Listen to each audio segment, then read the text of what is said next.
ನಹಮದು ಸಲ್ಲಿ ಅಲಾ ರಸೂಲುಲ್ ಕರೀಮ್ ಅಮ್ಮಾ ಬಾದ್. ಅಲ್ಹಮ್ದುಲಿಲ್ಲಾಹಿ ರಬ್ಬಿಲ್ ಆಲಮೀನ್. ನನಗೆ ಸಂಕ್ಷಿಪ್ತವಾಗಿ 20 ನಿಮಿಷಗಳ ಸಮಯವನ್ನ ನೀಡಿದ್ದಾರೆ. ಹಾಗಾಗಿ ನಾವು ಹೆಚ್ಚಿಗೆ ಅವರಿವರನ್ನದೇ ಅಲ್ಲಾಹನು ನಮ್ಮೆಲ್ಲರ ಮೇಲೆಯೂ ತನ್ನ ಶಾಂತಿ ಮತ್ತು ದಯೆ ಸದಾ ವಸಿಸುತ್ತದೆ ಅಂತ ಹೇಳುತ್ತಾ, ಯುವ ಮಿತ್ರರೇ, ನಾವು ತಮ್ಮನ್ನು ನೇರವಾಗಿ ಆಲಮಟ್ಟಿ ನದಿಯ ಮೇಲೆ ಕೇಂದ್ರೀಕೃತಗೊಳಿಸಲಿಕ್ಕೆ ಬಯಸ್ತಾ ಇದ್ದೇವೆ. ನೋಡಿ, ಆಲಮಟ್ಟಿ ನದಿಯಲ್ಲಿ ಅಲ್ಲಿರುವಂತಹ ನೀರು ನೇರವಾಗಿ ತನ್ನಷ್ಟಕ್ಕೆ ತಾನು ಹುಟ್ಟಲಿಲ್ಲ. ಮಹಾರಾಷ್ಟ್ರದ ಮಹಾಬಲೇಶ್ವರ ಅನ್ನುವಂತಹ ಆ ಒಂದು ಪಹಡಿ ಇಲಾಖೆಯಿಂದ ನೀರು ಹರಿದು ಬರ್ತದೆ. ಹಳ್ಳ ಕೊಳ್ಳದಿಂದ ನೀರು ಸಂಗ್ರಹವಾಗ್ತಾ ನದಿ ಆಗ್ತದೆ. ನದಿ ಆದ ಮೇಲೆ ಅದು ಹರಿತಾ ನೇರವಾಗಿ ಸಮುದ್ರ ಸೇರ್ತದೆ. ಹಾಗೆ ನಾನು ಈ ನದಿಯ ಮೂಲಕ ಯುವಕರನ್ನ ಕೇಂದ್ರೀಕೃತಗೊಳಿಸುವುದೇನೆಂದ್ರೆ, ನೋಡಿ, ಆ ಒಂದು ಹುಟ್ಟಿದಾಕ್ಷಣ ಸುಮಾರು 15 ವರ್ಷಗಳವರೆಗೆ ಒಂದು ಬಾಲ್ಯಾವಸ್ಥೆ ಇರುತ್ತದೆ. ಬಾಲ್ಯಾವಸ್ಥೆಯ ತುಂಟತನ ಇರುತ್ತದೆ ನಮ್ಮ. ಆ ಏನು ನದಿಯಿಂದ ಆಗ್ಬೇಕಾದ್ರೆ ಹಳ್ಳ ಕೊಳ್ಳಗಳಿಂದ ಮಹಾಬಲೇಶ್ವರ ಆ ಒಂದು ಪರ್ವತದಿಂದ ನೀರು ಹರಿದು ಬರ್ತದಲ್ಲ, ಆ ಅನೇಕ ಪೆಟ್ಟು ತಿಂದು ನದಿಗೆ ಸಂಗ್ರಹವಾಗ್ತದೆ. ಹಾಗೆ ಸಂಗ್ರಹವಾಗುವುದಿಲ್ಲ. ಆ ನದಿಯ ಆವರಣದಲ್ಲಿ ನೀರು ಸಂಗ್ರಹ ಆದ ಹರಿತಾ ಇದೆ. ಅದಕ್ಕೆ ಆಧುನಿಕ ಟೆಕ್ನಾಲಜಿಯೊಂದಿಗೆ ಯೋಚನೆ ಮಾಡಿದ್ರು, ಏನ್ ಮಾಡ್ಬೋದು ಈ ನದಿಯ ನೀರನ್ನ ನಾವು. ಅದಕ್ಕೆ ಒಂದು ಡ್ಯಾಮ್ ಅನ್ನ ಕಟ್ಟಿ ಹೊಲಗದ್ದೆಗಳಿಗೆ ನೀರು ಹರಿಸಿದ್ರು, ಫಸಲನ್ನು ತೆಗೆಯಲಿಕ್ಕೆ ಪ್ರಯತ್ನ ಮಾಡಿದರು. ಅದರಿಂದ ಒಂದು ವಿದ್ಯುತ್ ಉತ್ಪಾದನೆಯನ್ನ ತೆಗೆಯಲಿಕ್ಕೆ ಪ್ರಯತ್ನ ಮಾಡಿದರು. ಕಾರ್ಖಾನೆಗಳಿಗೆ ನೀರನ್ನು ಒದಗಿಸುವುದಕ್ಕೆ ಪ್ರಯತ್ನ ಮಾಡಿದರು. ಹೀಗೆ ಡ್ಯಾಮ್ ಕಟ್ಟಿ ಅದರ ಸದುಪಯೋಗ ಪಡಿತಾ ಇದ್ರು. ಈಗಲೂ ಪಡಿತಾ ಇದೆ ಕೂಡ. ಒಂದು ಕಟ್ಟದೆ ಹೋದ್ರೆ ಅದು ನೀರು ತನ್ನಷ್ಟಕ್ಕೆ ತಾನು ಹರಿದು ಹೋಗಿ ಸಮುದ್ರ ಸೇರ್ತಾ ಇತ್ತು.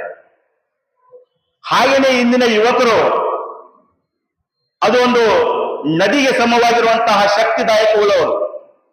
ಈ ಯುವಕರನ್ನ ನಾವು ಸಮಾಜದಲ್ಲಿ ಹೇಗೆ ಆಲಮಟ್ಟಿ ಡ್ಯಾಮ್ ಕಟ್ಟಿ ಸದುಪಯೋಗ ಪಡ್ಕೊಳ್ತಾ ಇರುವ ನೀರನ್ನ ಆ ತರನಾಗಿ ಯುವಶಕ್ತಿಯನ್ನು ನಾವು ಸಮಾಜಕ್ಕೆ ಸದುಪಯೋಗ ಪಡ್ಕೊಳ್ಳದೆ ಹೋದರೆ ಪೋಲಾಯವಾಗಿ ನೀರು ಹೇಗೆ ಸಮುದ್ರ ಸೇರ್ತದೋ ಆ ಯುವಕರ ಶಕ್ತಿ ಸಮುದ್ರ ಪಾಲಾಗದಂತೆ ಪೋಲಾಗ್ತದೆ ಅಂತ ಹೇಳಿಕೆ ಬಯಸ್ತೇನೆ. ಹಾಗಾಗಿ ನಾವು ಯುವಕರ ಒಂದು ವಯಸ್ಸು ತೀರ್ಮಾನಕ್ಕೆ ಬಂದ್ರೆ ಅದು ಎಷ್ಟು 15ರಿಂದ 35ನೇ ವಯಸ್ಸಿನವರಿಗೆ ಒಂದು ಯುವ ಪಡೆ ಇರುತ್ತೆ. 35 ನಂತರ ಮನುಷ್ಯ ಒಂದು ಪ್ರೌಢಾವಸ್ಥೆಯ ಒಂದು ಮೇರು ಮತ್ತೆ ಹೆಚ್ಚಿಗೆ ಹೋಗ್ಲಿಕ್ಕೆ ಆರಂಭ ಮಾಡ್ತಾನೆ.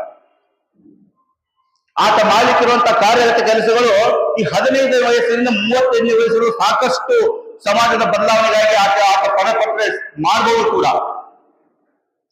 ಆದ್ರೆ ಕೆಡುಕಿನ ಆವರಣದಲ್ಲಿ ಇವತ್ತು ಯುವಕ ಮುಳುಗಿ ಹೋಗಿದ್ದಾನಲ್ಲ, ಅವನನ್ನ ಹೊರತರುವುದೇ ದೊಡ್ಡ ಸಮಸ್ಯೆಯ ಜಾಲದಲ್ಲಿ ಇವತ್ತು ಎಲ್ಲ ಸಮಾಜದ ಮುಖಂಡರು ಹೊಣೆಗಾರರು ಸೇರ್ಕೊಂಡಿದ್ದೇವೆ. ಅವರನ್ನ ಹೊರಗೆ ತೆಗೆಯುವುದೇ ದೊಡ್ಡ ಸಮಸ್ಯೆದ ಜಾಲದಿಂದ ಪಾರಾಗುವುದೇ ಇವತ್ತು ಸಮಸ್ಯೆದಾಯಕ. ಮನೆಯಲ್ಲಿ ಕೆಡುಕು ಅನಾವರಣಗೊಳ್ಳಲಿಕ್ಕೆ ಮನೆಯೇ ಮೂಲ ಸ್ಥಾನವಾಗ್ತಾ ಇದೆ ಅಂತ ನಾಳೆ ಹೇಳಿಕೆ ಬಯಸ್ತೇನೆ. ನಮ್ಮ ಹೆತ್ತವರು ತಾಯಂದಿರು ಮಕ್ಕಳನ್ನ ಪರಿಪಾಲಿಸುವ, ಪೋಷಿಸುವ, ಮುದ್ದಿಸುವ ಏನು ಕ್ರಮ ಇದೆಯೋ ಅದು ಬಹಳ ವಿಭಿನ್ನವಿದೆ.